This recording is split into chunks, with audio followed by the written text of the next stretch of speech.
laswa, mabenta. Magluluto tayo guys ng laswa. So, isa ito sa gulay na ating gagamitin. Ayan. Puro gulay lang po yung laswa.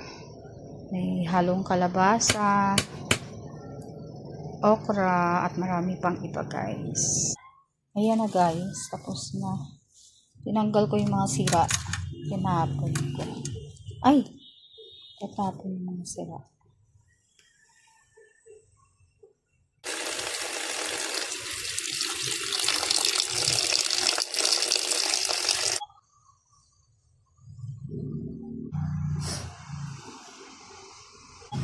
Yan ang ricados ng laswa guys. Yan. Start na natin magluto. Hintayin natin guys na kumulo. Hindi pa kumulo. Pag kumulo na, tsaka natin ilalagay.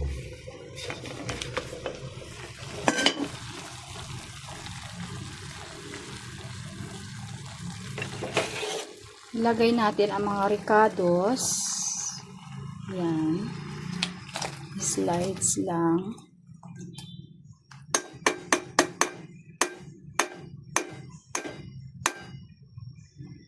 Then, ang gulay. Tapos, takpan po natin yung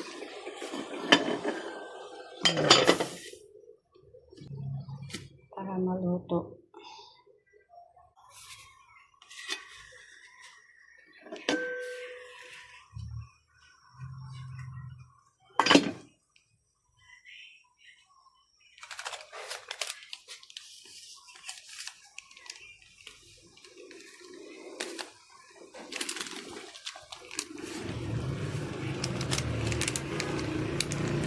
Lagyan natin pampalasa.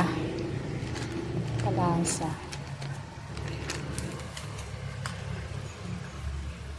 Ilagay na natin yung saluyot. Ito na guys sa saluyot. Yan. Saluyot yun guys. Natikman ko ito dun sa kantin ni Lola Uday. Nakita ko si Lola Uday nito. Yung may-ari ng kantin.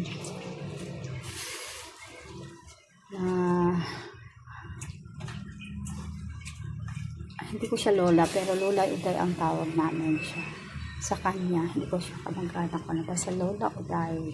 Sa kanya ko natutunan yan guys. Laswa. Kasi sa kantin niya, meron siyang isa sa tinitinda niya is laswa. Ayan, sarap yun guys.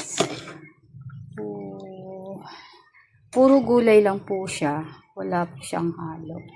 Ilagyan ko lang ng ghee sa mix para may lasa. Kasi alam mo naman yung mga bata. Pero kakain sila nito guys. Yung mga pagkain na niluluto ko kahit hindi na tikman.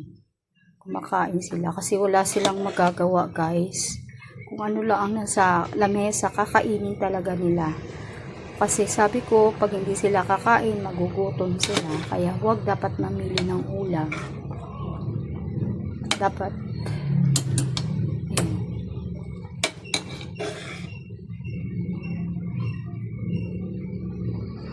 ayan. Hintayin natin.